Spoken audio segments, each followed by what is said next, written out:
Hello, scrappers and recyclers and investors. Welcome to Shark Scrapper Live, your live stream dedicated to scrapping, where we talk about things going on in the precious metal industry, the industrial metals, safety things to consider, and other stuff that is influencing our world of scrapping and recycling. It's great to be here.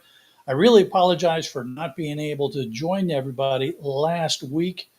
The house has been a mess. I mean, Casa de Shark has been an absolute mess. Some of you are aware of this. Of previous owners, they, well, let's just say they probably didn't hire the best contractors in the world.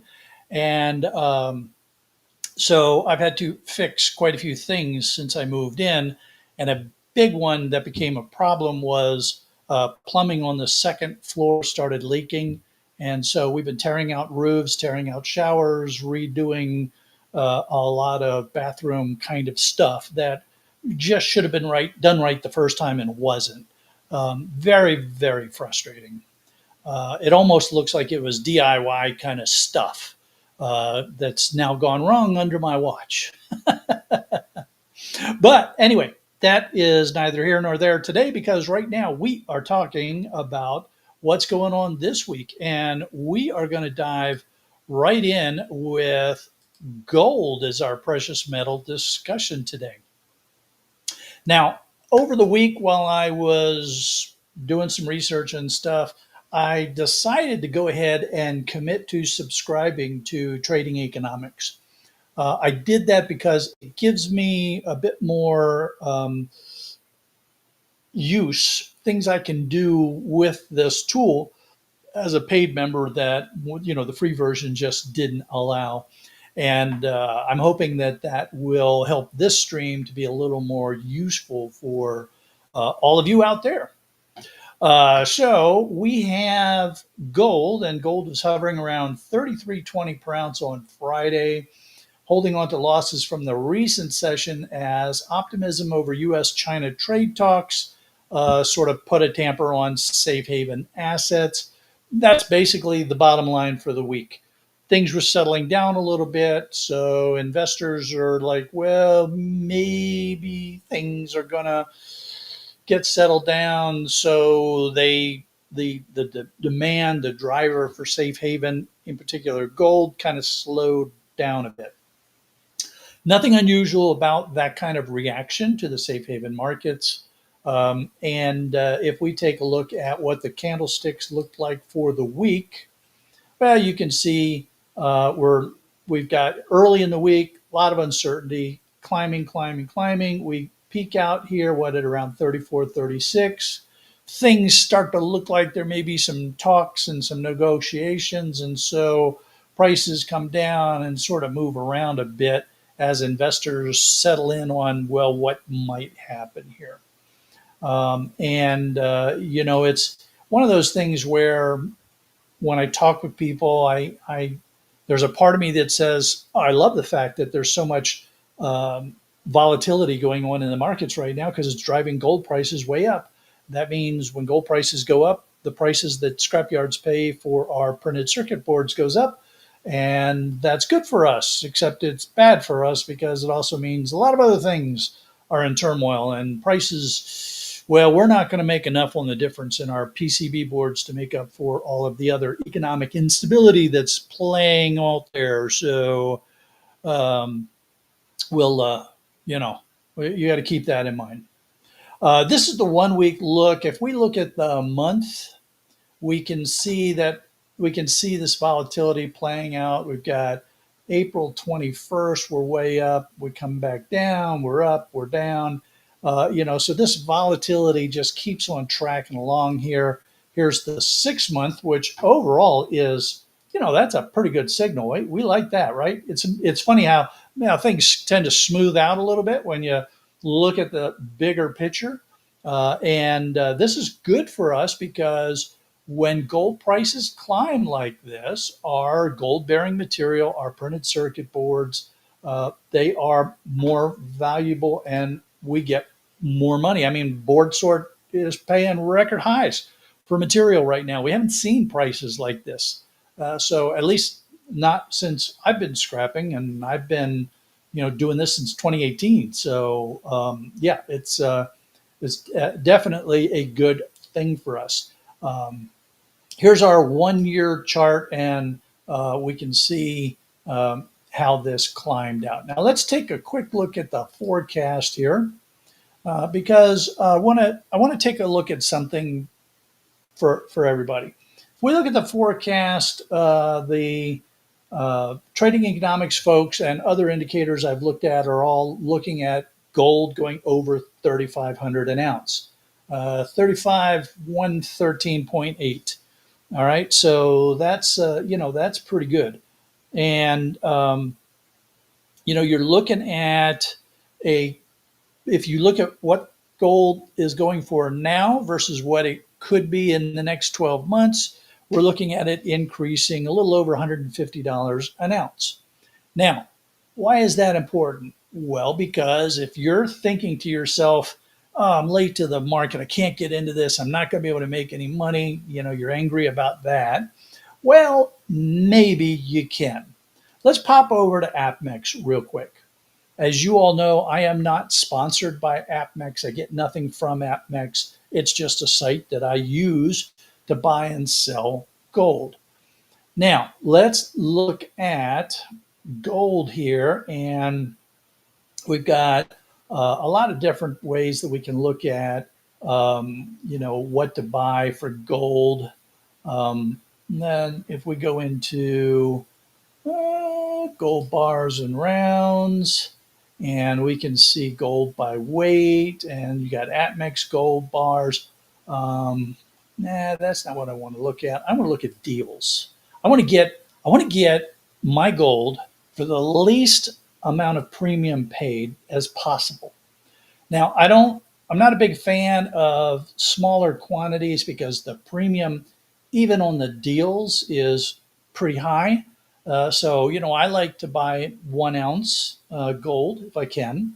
So we're going to take a look at these 1 ounce gold buffaloes. Random year, 34.73 and 19 cents, and that's any quantity. Now, this is important because I'll show you in a minute, but this is really important. If you look at this deal, you could buy an ounce of gold for $34.73. Excuse me, $3,473.19 an ounce.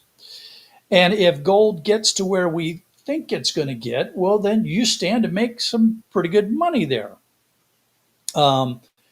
But you need to think about the premium that you're paying on this, and that's pretty easy to calculate. You just take 3,473.19, you subtract today's price, 3370.8, and you realize you're paying $102.39 premium. But remember, we said that the gold price could increase by $150, so you have the potential to make $40 to $50 an ounce if you buy the gold now and you get a low premium like this. Now, of course, a lot will depend on what the buyers will pay. If they're paying spot, if you have someone who's going to pay spot, or you may not make as much because frequently people don't buy at spot. But there is the potential there for you. Now, the reason why I wanted to point out this any quantity thing, because if you go back up to just buying gold, and we'll just go here to U.S. Mint coins, and let's go to Gold Eagles, and we'll just pick a 1 ounce American Gold Eagle, and you look at. Oops, wait a minute. I want to go back here for a minute. That and that and that. All right, now 1 ounce Gold Eagle.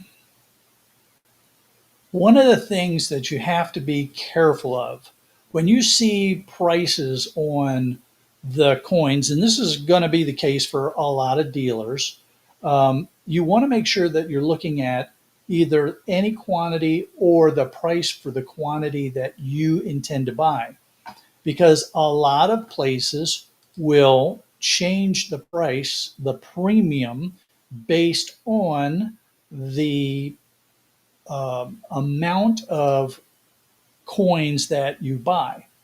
So if you buy one coin, you may pay 3,493. If you buy 100 or more coins, you may be paying 3,478.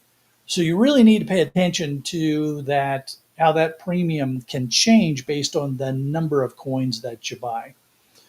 So definitely shop around if you're dealing with a local coin dealer or a pawn shop. Make sure that you clearly understand the premium. And hey, don't be afraid to bring in your own calculator and do the math with them while you're there, because they're doing the math while you're there. So you might as well do the math while you're there too. There's nothing wrong with that at all. And if you know that coin dealer or that local pawn shop owner, you've worked with them a few times, then these kind of negotiations can actually work out pretty easy. If you walk in cold off the street and they've never seen you before, well, don't expect to get as warm a reception as if you've been dealing with them for a while. So that's that's the kind of that's what's going on with gold. Those are the kind of things that you want to pay attention to, and no, you haven't missed the mark if you want to get some gold and make some money on it in the not too distant future. All righty, now let's see who all has joined us here. Scrapping Irish, of course. JR Cat's in the house. Electronic Scrapper. Great to have everybody here. Roger, see you scrapping, talking about some weather. Oh man, talking about weather. Holy cow.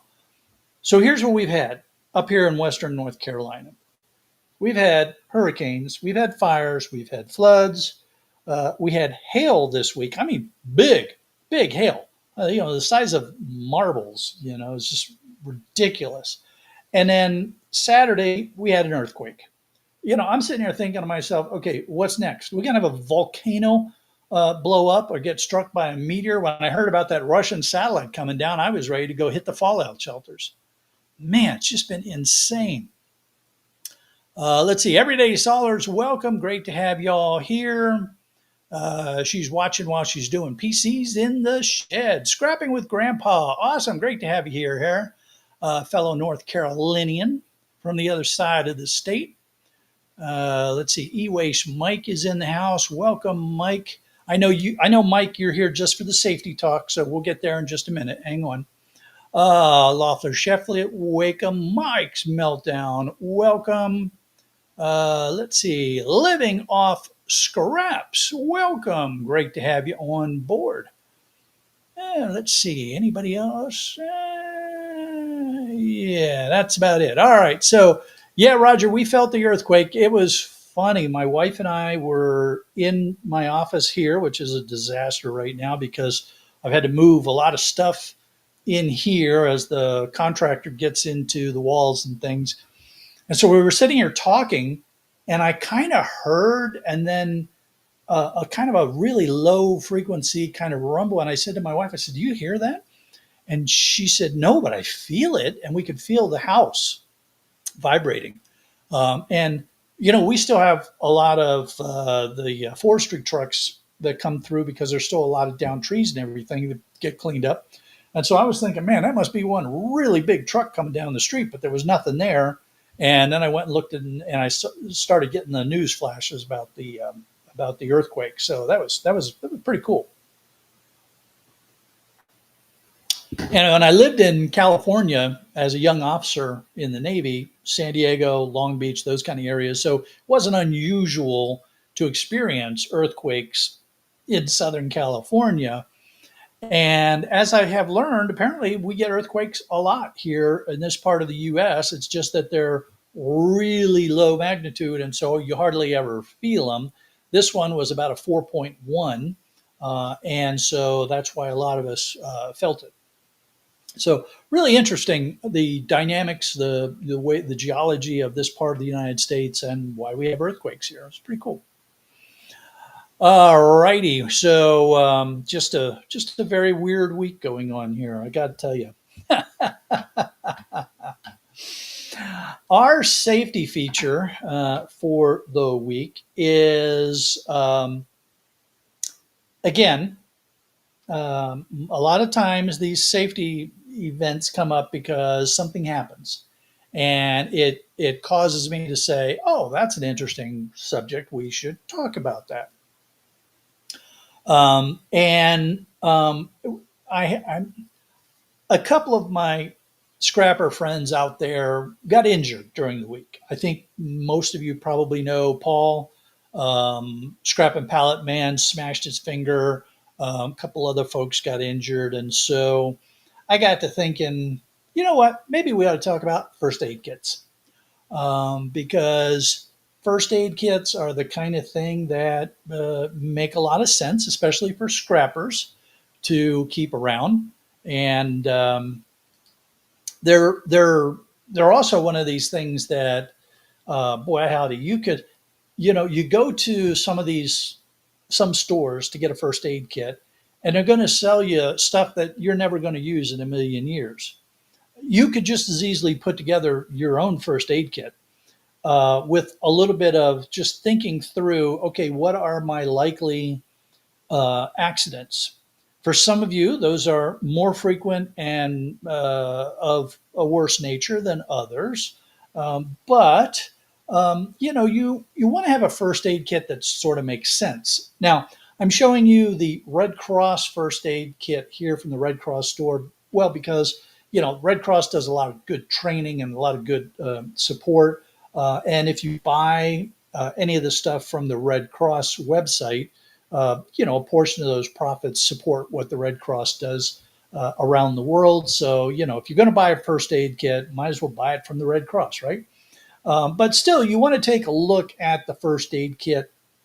What's in the first aid kit? Does it make sense for you and your situation? Right? They have first aid kits that are designed for the average family, like 4 to 6 people. They have first aid kits that are designed for small businesses. Here's one 25-person first aid kit. They have first aid kits that are small enough to go on a belt loop keychain kind of thing so that you can keep it handy. They a lot of their first aid kits come with little notebooks that help you know what you should and shouldn't do if you get injured. Now, for people like our friend across the pond, Ian Matthews, they have a special section on bleeding control. So, they've the science of first aid has come a long way, and they've got these quick clot mechanisms. Thing. A lot of this came out of the military, where the military designed some stuff that was, that helped on the battlefield, and it has since found its way into the um, um, the commercial market. So, uh, all joking aside, a lot of these first aid kits also come with quick clot kind of material in them. So that's something to think about. Now, you could also just go to your local drugstore or Walmart, or a lot of the grocery stores in the U.S. have these things, and just get yourself, a box of Band-Aids and some Vaseline and some wrap and clean scissors and gloves, and you're probably going to be good to go. Um, some of these first aid kits will have things in there for, if you get poison ivy or that kind of stuff. The important thing of the first aid kit is to think about the injuries that you are likely to have, and then have material ready to take care of yourself should that happen. And all joking aside, those of you that handle grinders, especially larger grinders and table saws and stuff, you do risk losing a digit. Amputation injuries with larger, heavier power tools are not at all uncommon. And so I would also suggest that make sure that you have some sort of tourniquet mechanism in your first aid kit so that you can be, be a little better prepared. I don't mean to sound, Debbie Downer here, but sometimes those injuries could be bad, and you want to be able to uh, take care of yourself while you're making that call to 911 or whatever your local number is for where you live. Europe has different numbers than we have here in the U.S. and such. Um, the other thing is make sure you know where the first aid kit is located. All right. So you don't want to get this little first aid kit, put it in a file drawer somewhere, and then you're, bleeding while you're running around trying to find the thing. Um, in the shark cage, my first aid kit is in a big red gym bag, and it's up on top of one of the shelf units so that anybody in the shark cage would see this great big red bag and say, "Oh, that's probably a first aid kit."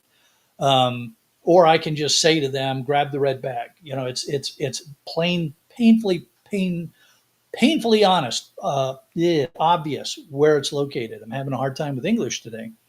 A lot of places will put multiple first aid kits around doors, right by the fire extinguishers. So that's another thing that you can think about is putting it by a door or where you have a fire extinguisher hanging as a way to remember where it's going to be. So very important to have your first aid materials, have appropriate first aid materials for your potential injuries. If any of you have allergies, I'm sure you have your EpiPen someplace, and you probably, just as a matter of course, you always know where your EpiPen is. So first aid kit, similar kind of mindset. Um, Roger's got a point here. He's like, it's like auto insurance. You hope you never need it, but you got it when you need it. I agree, Roger. I agree 100%, man.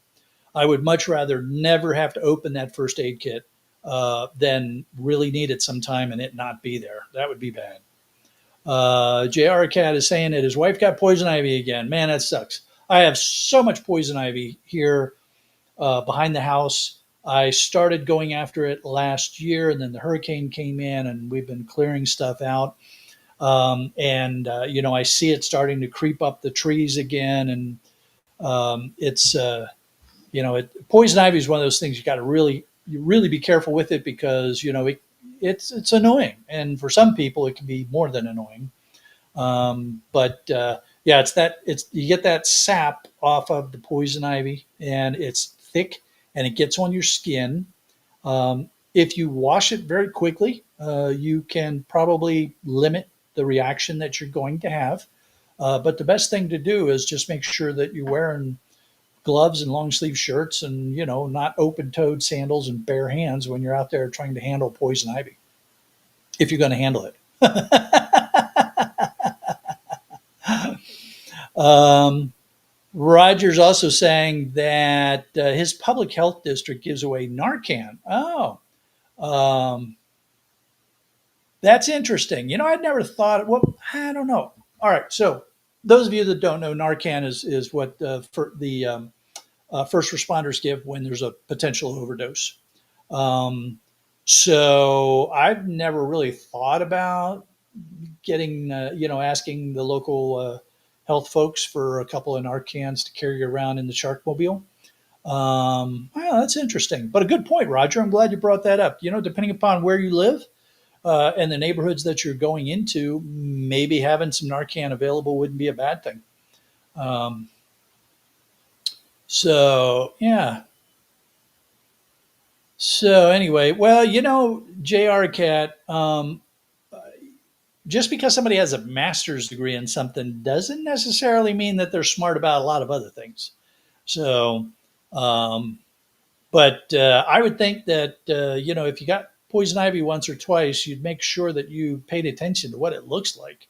Um, I actually took Mrs. Shark around the woods here when we first got here and was showing her what the poison ivy looks like because it can have a little different appearance. There's the leaflets 3, let it be, but it might be green, it might be reddish. If the vines You may not see the leaflets on the vines, but they can be just as bad as the leaflets. So yeah, well, go teach her what it looks like, man. Quit blaming her and do something about it. Jeez.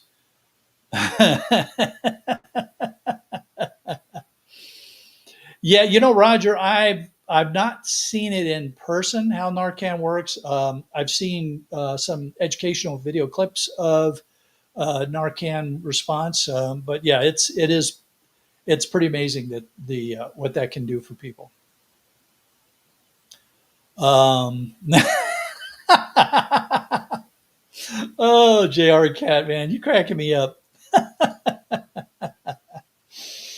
All right, so yeah, go out and get your first aid kit. By the way, I'm not sponsored by the Red Cross. I am a Red Cross volunteer. I did work for a couple of months after the hurricane here with the Red Cross. So yeah, I'm kind of affiliated with the Red Cross as a volunteer, but I get no remuneration from them at all. In fact, I donate money to Red Cross. It's one of the organizations that I donate to regularly. Okay, well, it is time to get on to our discussion of um, our industrial metal. And of course, you all probably know by now that if we're talking gold on the precious, we're probably talking copper because, well, one's gold and one's red, and people, well, this, I don't know why. To me, they just seem like they ought to go together. So I always put the two together. Now, this is one of the interesting things that goes along with having the membership now with having subscribed to the trading economics. It's really easy for me to just go over here and we'll go down here to copper and we'll click on copper and boom, now we're looking at copper. It makes navigating this stuff a lot faster and easier. Let's go back here to the week. And so we can see copper climbed a little bit and then it did a big drop off and now it's trying to climb again at 4.6. Let's see, what are we talking about? Copper futures in the U.S. fell below 4.55 a pound on Friday, extending a volatile momentum to a near 1 month low and underperforming other base metals as weaker global demand coincided with increasing domestic supply. This is the main story behind copper. Um, all around the world, they're making more copper. They're finding more copper, whether it's, in what I'm talking about, finding more copper, finding more primary copper. They're mining more copper. They're they're smelting more copper, and there's that puts a lot of pressure on recycled copper or secondary copper. Um, and U.S. copper inventories flowing back in the United States. So copper is just not doing as good as we would like it to do. I'm telling you, folks. So we look at the month here for copper. Again, we saw it climbed, it dropped, it climbed, it dropped. Here, it's more obvious when I do this. So we had this climb for copper, and then a real steep fall off here, and then we climb back up again, and we're dropping again, and we're climbing. This volatility sucks, man. We don't like this. Our yards don't know where things are going. A lot of them probably had contracts, but who knows how long their contracts were for, and therefore the prices can change on us with copper, and they're probably not going to be doing great because if we go out here to the 1 year and we look at the forecast, oh man, we do not like seeing this. Look at this right there. Copper's dropping down below 425. What are we looking at for copper here? We're looking at four seven seventeen $4.1776. Isn't that funny? So four and some change here, but let's get a little real. Here is the history of copper pricing. All right, so we're going back to all the way back here to 88. And we're doing pretty good for copper. If you look at it from the long haul, even where it's going to drop here to 420 for teens, this is still pretty high copper. Okay, a lot of us, if you depending upon, hey, I tell you what, in the comments, go ahead and just put in the year that you really started scrapping. And let's take a look at how copper has been performing during the time that you have been actively engaged in scrapping. So for me, although my channel started in 2019, I was actively involved in scrapping, I'll say around 2018. I messed around with it a little bit for a long time, but 2018 is when I really started getting into it. So here's 2018 prices for, let's see, January 2018. So here's copper at 326. It dropped off during my first time, my first year or so in scrapping, and then it really started picking up. All right, so even at these lows, copper's still a lot better than it was when I first got into this game.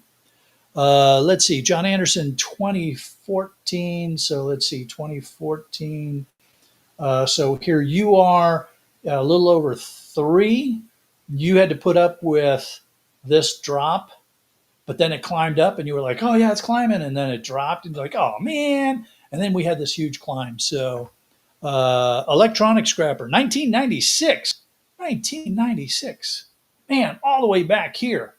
So yeah, electronic scrapper. He's like, copper, yeah, copper. Man, what's going on with copper? What's going? Oh wow, look what's going on with copper. Yeah, electronic scrapper. You've been seeing some stuff going on, huh? E-Waste Mike started with his dad in 1987. So sorry, Mike. We don't even go back that far. That's how old you are, bud.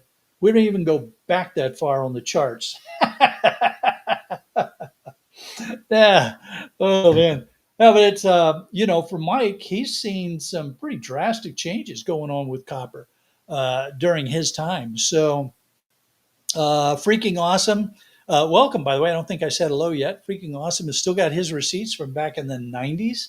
So back in here when copper was what you were down in the you were less than a buck back then. Now, of course, the dollar could get you a whole lot more than it can now, but that's a whole different story. Um, so yeah, it's just funny how we look at this and we say to ourselves, "Oh man, copper's dropping," but hey, it's been doing pretty good for most of our lifetime, so we shouldn't complain too much. Plus, if you look at, let me bring up the arrow again. If you look at what's been going on here, you see this trough. Well, these troughs have all been going up, so the troughs aren't as low as they had been for quite some time. And our peaks, they're not as cleanly going up, but the peaks have all been rising as well. So, we've been doing pretty good for copper. And will copper turn around? Sure, it will eventually. We those of you that were back in it all the way back here, you've seen these copper coming and going like this, and we'll see copper bounce back again for sure. The thing that you need to ask yourself right now is just the question of do I sell my copper right now or do I hang on to it? And of course, that all depends on how much space you have and how much you need the money. If you're doing this as a small business like Mike and I, well, you need to make certain you got to pay the bills, right? You've got rent and utilities and licenses and insurance and that kind of stuff. And as Mike is finding out somewhat painfully, you got to pay those bills. So you need to have cash flow moving. If you're just doing it as a hobby and you got the space, well, then go ahead and shove it behind the barn and wait till the prices turn around. Because why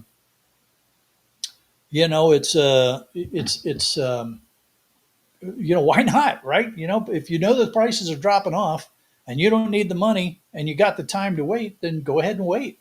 Maybe in another couple years it'll bounce back up and you'll get that price bounce again. Um,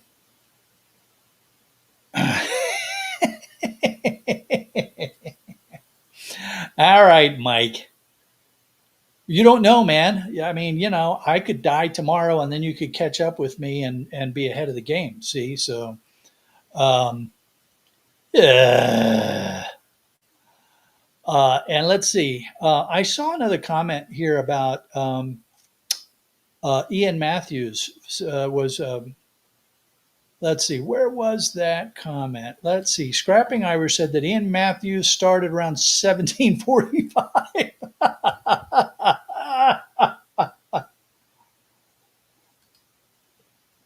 Oh man. Um. Yes, I believe it is. Um. A very good question.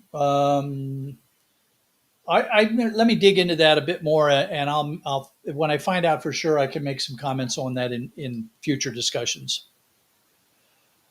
So, bottom line for us, for you, for all of us in the scrapping game, if you have copper and you need the cash flow, well then sell your copper. Keep some behind. You know me, I keep around 10% or so of my good copper behind in anticipation of future price increases. But I'm selling my insulated copper wire and my lower grade copper for cash flow. And now that I'm not street scrapping and I'm just doing PCs and servers and such electronics, I don't get nearly as much copper as I used to. Those of you that are still doing street scrapping, or you have other businesses like HVAC companies and plumbers and stuff, you're going to be getting a lot of copper. So you just have to decide how much cash flow do you need, and then whatever you don't need for cash flow, stash it aside somewhere and wait for the prices to come back up again. Okay, yeah, it's not an easy decision to make at this point, but um, in some ways, it is an easy decision to make. You just say, well, copper's dropping. I want to make some money off my copper, so I'm going to go ahead and maybe do a quick sale and then hold on to it, um, and then wait for the prices to come back around.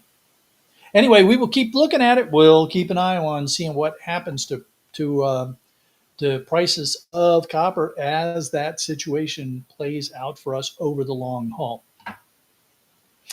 Okay, well, I was going to try to talk a little bit about tariffs again because we've been talking about tariffs and the influences that tariffs are going to have on us in the scrapping world, and there's a lot of things that could happen.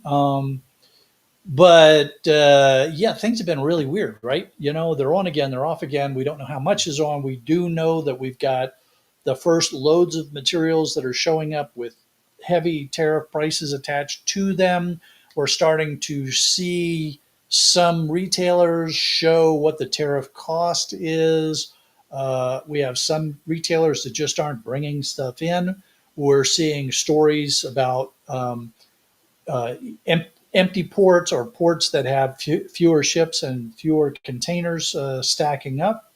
But as I was looking at it, I got, it's like there's too many unknowns right now for me to be able to provide, some sort of meaningful discussion of what tariffs are doing right now. So I decided that instead we would take a look at something that we used to do and take a look at a couple of interesting stocks that popped up in my trade, my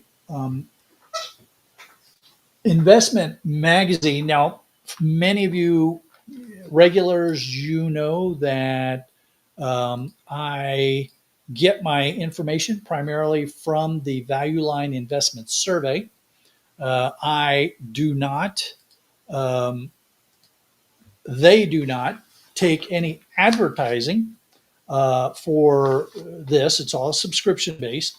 So it's all just straight data and analysis of the data without, any kind of influence from their advertisers. So I take that as my primary source, and then I look at other pieces of information. And this stock came, I thought was kind of interesting. It was actually from 2 weeks ago. It's Polaris Industries. Their ticker is PLL. Their yield 7.9%. Now, this was as of the 25th of April, so it may have changed a little bit. And this is a very nice price point, $34.02. A lot of people can buy into that price point.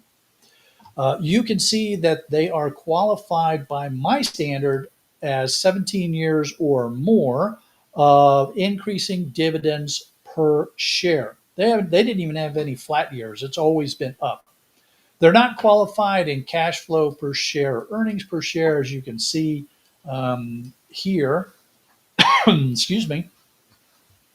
And if we go down to the graphics, we can see they had some volatility in the cash flow and the earnings, but these dividends, nice steady climb for the last 17 years. Now, Polaris, what is Polaris? Some of you may know about them.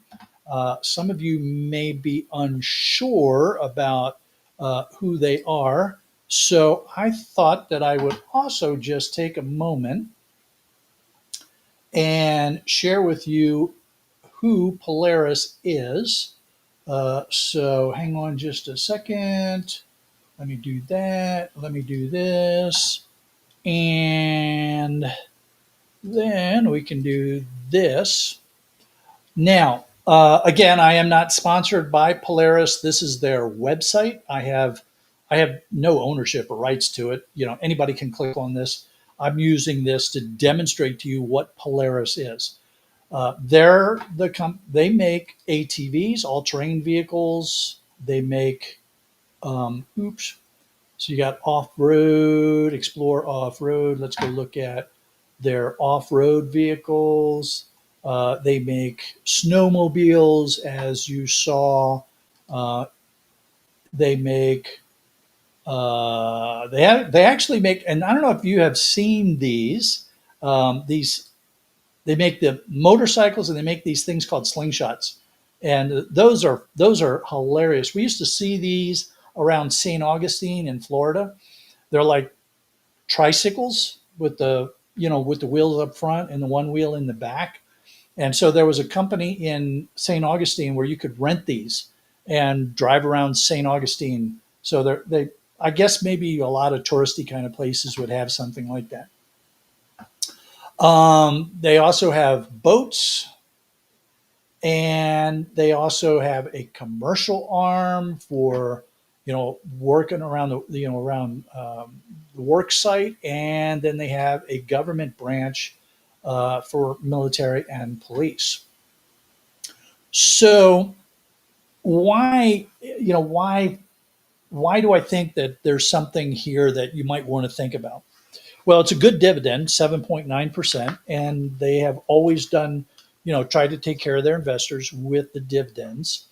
And of course, when I read the description of Polaris, design, engineers, and manufacturers snowmobiles, all-terrain vehicles, motorcycles, and boats, and let's see. They are sold throughout the United States, Canada, and Europe. They operate 22 global manufacturing facilities. It goes on with the breakdowns of the numbers and everything. Now, they do say, they being the folks at Value Line Investment, that the outlook for 2026 and beyond is cloudy. Why is it cloudy? Because we have no idea what's going on with the tariffs and the trade wars and all that kind of stuff. And because they are in the US, Canada, and Europe, we don't know what parts or how much stuff is going to get added to the price of these things. And so there is some concern that they could suffer in the long run. But because they also sell to commercial and military and law enforcement, this isn't just a people having fun with off-road vehicles and snowmobiles. There are buyers for these products that are not necessarily just for the fun of off-roading and those kind of things. So that, that kind of gives me good reason to think that maybe Polaris is something to consider. So you all know that I like to be very transparent. Um, I am not, by the way, a financial advisor or licensed financial advisor or investor, any of those kind of things. This is just what I go through. I'm just sharing with you what I go through when I'm making a decision on, what I want to invest in. And I'm giving very serious thought to Polaris for all the reasons that I just discussed. Um, it's definitely it's definitely something to look at. So um, let's see, Mike. Yeah, you might be right. I think those probably are I's, not L's. Um, yeah, they probably are I's. Um, so either that or they put them in here as lowercase L's. um, so anyway, that's something to look at. It's a nice, affordable stock with a good dividend. Just something to think about. All right, now the other stock that I wanted to discuss, just for some fun, is a very different entity altogether. And this one came out this week. Um, and you're probably going to be a little bit, you're going to scratch your head a little bit when I show you this. Um, the company is IBM. And what you're probably going to be finding interesting is that they are currently listed under computer software. Their name, International Business Machines, right? I mean, they were a hardware company for a long time, and they, hell, we scrap out IBM computers sometimes, or if we're in good enough shape, we sell them as collector items. Um, but they have transitioned more into software and AI. And so they are now being associated with and reported through the investment survey folks as a software company and not a hardware company anymore. Now, IBM is an interesting company for us to look at. I, again, in transparency, want to point out that uh, that green bar means that I own shares of IBM. So, just being completely transparent, I own some shares of this. Their yield is 3%, and that's as of the 2nd of May. But that's a huge price tag. Huge price tag. Now, here's the good news. Most of the services like Charles Schwab, or those kind of services that you buy with, they allow you to buy fractional quantities, so you don't have to necessarily come up with $200-300 to buy a complete share. You can buy fractional shares and build up the quantity of your investment. Just make sure that whoever you're using allows you to do that. I can do that with IBM. With Charles Schwab. They are qualified as a Div zero, so that means they had zero strikes against them. 17 years, actually more of increasing dividends per share. They're not qualified in cash flow or earnings per share, as you can see here. But they are qualified as a dividend, and that's what I'm into, right? Is the dividends. I'm a very boring dividend investor. Now, if I happen to make some money down the line when I sell the stuff, great. But what I'm looking for is the dividends. Now, here you can see we've got the volatility of IBM up here in the cash flow and the earnings, but their dividends have always been consistently increasing, which is really nice. Now, they were increasing more. If we go over here and we look at Up to around 2015, 2016, that slope of that curve is steeper than recently, which is a little more flat. But they have been going up nonetheless. It's not flat, it's just not quite as big. Let's see, what do the value line investment people have to say about IBM? The company operates four business segments. Software is 43%, consulting 33%, infrastructure 23, and financing 1. Let's see, 50% of their revenue comes from the United States, but they also get a pretty good chunk from Europe, the Middle East, Africa, Asia. So they're kind of spread all over the world. And they're saying that the stock is ranked to outperform market averages over the coming year. They may be appealing to conservative investors given their very high safety ranking and their solid dividend yield. Over the long haul, total return potential looks negligible. So what they're saying is, you're not going to do a killing on this. It's a safe stock. The saying used to be you never got in trouble buying IBM, and they were referring to the computers, right? Buying the blue. Um, and the stock is also a very safe stock to invest in. Now, it's expensive, but you can rest fairly comfortable when you put this in your portfolio. Now, 3%, it's not a great return. There are other places where you can get a much better return. And the reason why I wanted to bring this up is we hear a lot of talk about AI and what's going on in that arena. And when we look at IBM's homepage, what we get is, right away when you look at their homepage, unlock the full value of enterprise AI. So IBM is going right into AI. They're diving in, supporting that for businesses. And, if you are looking for some way to get into this AI game as, an investment side, well, then maybe IBM is one of the ways to do that. If you want to be boring about it, like I am. Now, there are a lot of other younger companies out there that you can look at, depending upon your risk and uh, your age. If you're younger and you're more risk tolerant, then you can take a look at some of the newer companies to come on into the game and put some money in there because you've got more time. If you're an older investor like myself, you need to think about being a little safer and a little more conservative with what you do with your investing. And, in that case, as J.R. Cat just said, boring is good.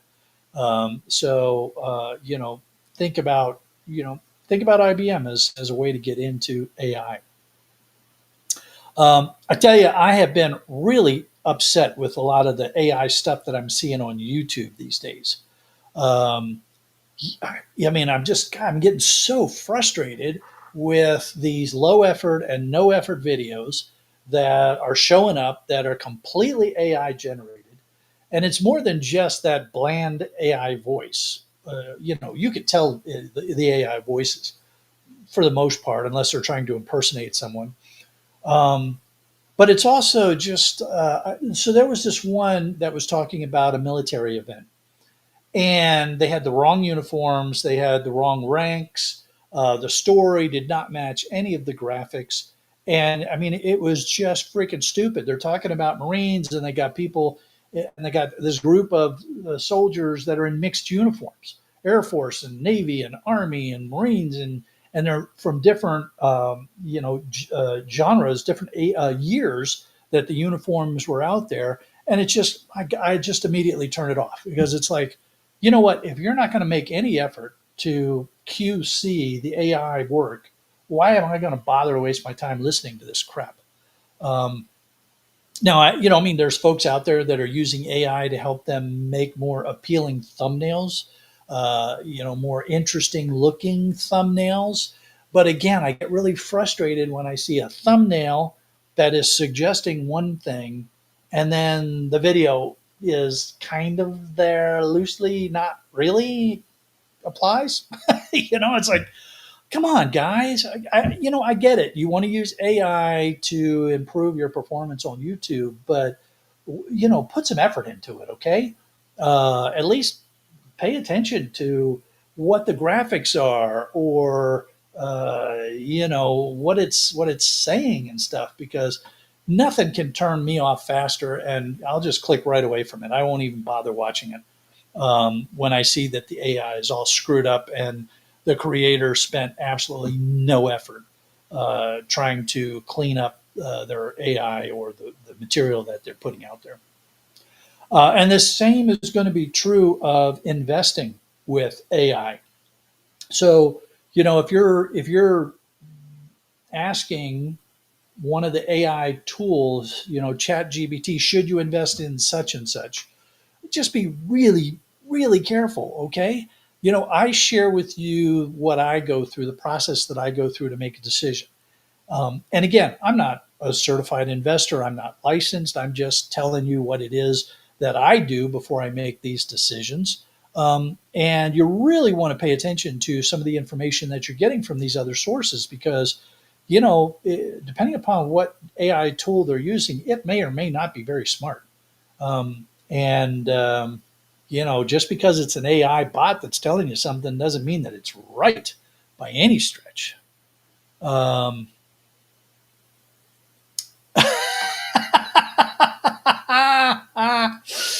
I can always count on somebody in the shiver to call me out on this kind of stuff and have some fun with it. Oh, Mike, you're cracking me up, man. Oh, man. Boy, okay, I'm going to get off my soapbox now, Mike. Thank you.